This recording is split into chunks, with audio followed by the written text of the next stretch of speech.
Today we're continuing the sayings of Jesus. The phrase we're working with this time is, I am the way, the truth, and the life. I am the way, the truth, and the life.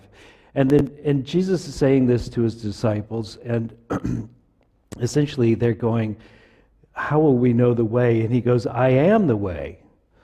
I am the truth, and I am the light.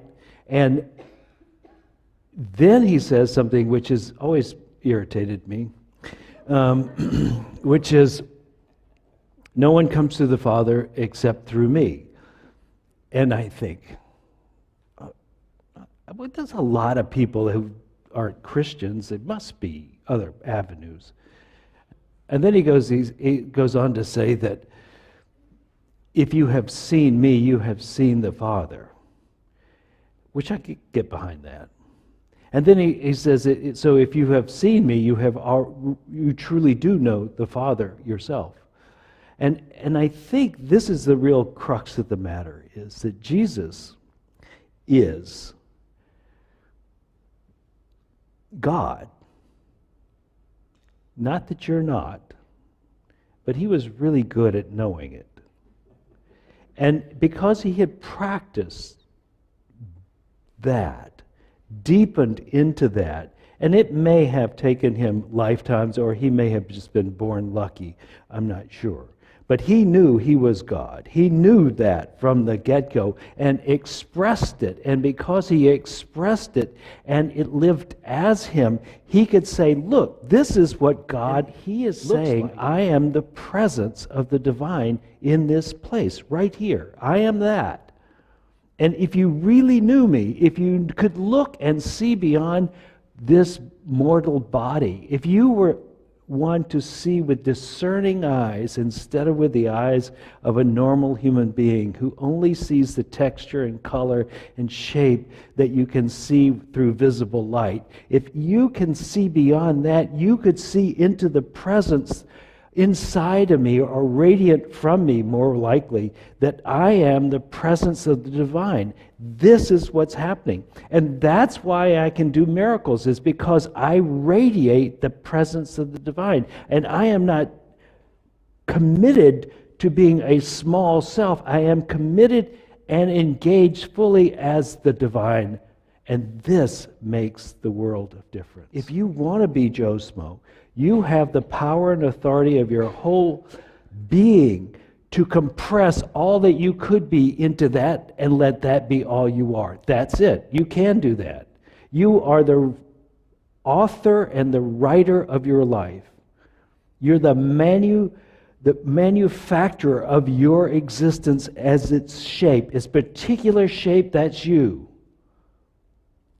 But if you want to be an expression of the divine, I am the way. Do it like I am. Do it like I do. I am the truth. Now that's generally a truth with a capital T, meaning something that is beyond words, beyond the visible, beyond science. I am truth. I am something that means the divine presence. I am the truth. I am the way, the truth, and with that comes life. I am life. So there could be that this Jesus that you're looking for, this Jesus that you would like to see, might actually be there. The one that speaks to you and says good things to you and tells you that you're important.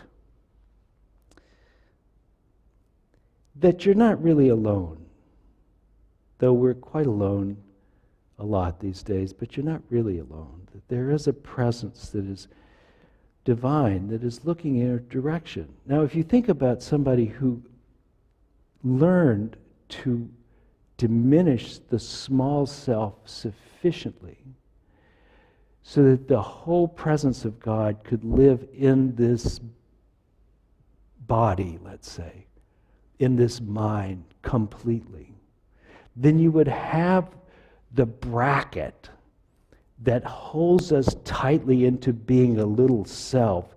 You would have that shattered or melted away.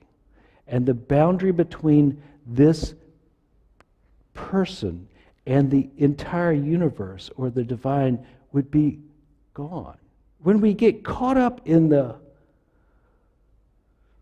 cultural aspects of a spiritual life, it limits us. Either it doesn't open up the door wide enough for Jesus to be transcendent, or it doesn't open it up wide enough for him to be just like one of us, who had to get on the bus, just like one of us.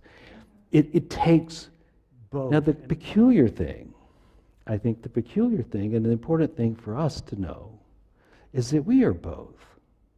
Do we identify, express, know, feel, radiate the divine? Or do we radiate, feel, express the limited self? Choose to use the light of your own being to blast out into the world what you desire to see. You become the presence that pushes it out there.